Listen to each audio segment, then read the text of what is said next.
बालेश्वर जिला क्रीड़ा संघ और ओडिशा क्रिकेट एसोसिएशन मिलित आनुकूल्य 13 दिन धरी चली जिला विद्यालय स्तरीय क्रिकेट प्रतियोगिता परमिट पड़िया उद्यापित हो जाइछि। उद्यापनी उत्सव में जिला क्रीड़ा संघर सभ्य सुकांत नायक सभापतित्व कर क्रीड़ाविद मानू वक्तव्य प्रदान करथिले।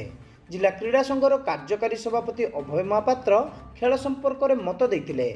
अन्यतम अतिथि भाव सिद्धिविनायक पब्लिक स्कूल उपाध्यक्ष जयंत कुमार होता जोगदे क्रीड़ाविद मानू उद्बोधन देते।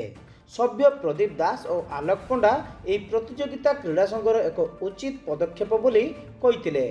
चैंपियन बालेश्वर ए टीम को स्वर्ण, runners up Baleswar C team को रौप्य एवं तृतीय स्थान अधिकार करथिबा बालेश्वर बी टीम को कांस्य पदक द्वारा सम्मानित करा जायतिला।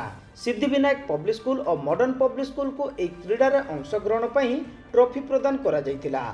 एही प्रतियोगितार फाइनल मैच बालेश्वर ए एवं बालेश्वर सी मध्य होइतिला। बालेश्वर सी प्रथमे बैटिंग करी निर्धारित 22 ओवर रे 10 विकेट हराई मोट 81 रन संग्रह करथिला। बालेश्वर सी टीम रो प्रत्युष नायक 6टी बॉल रु 50 रन संग्रह करथिले। बालेश्वर ए रो केशव नायक 8 रन देई 4टी विकेट एवं सचिदानंद षंढ 16 रन देई 3टी विकेट नेथिले। जवाब रे बालेश्वर ए 22.3 ओवर रे 3 विकेट हराई 85 रन संग्रह करी मैच विजयी होइतिला। मिलन दलनायक 64टी बॉल रु 29 रन करी अपराजित रहितिले एवं बालेश्वर सी टीम रु अजु हासदा, सर्फिक साहा एवं राकेश जेना समस्ते गोटिए लेखाय विकेट नेथिले। एही मैच को अंपायर अश्विनी सामल और स्वागत दे परिचालना करथिले।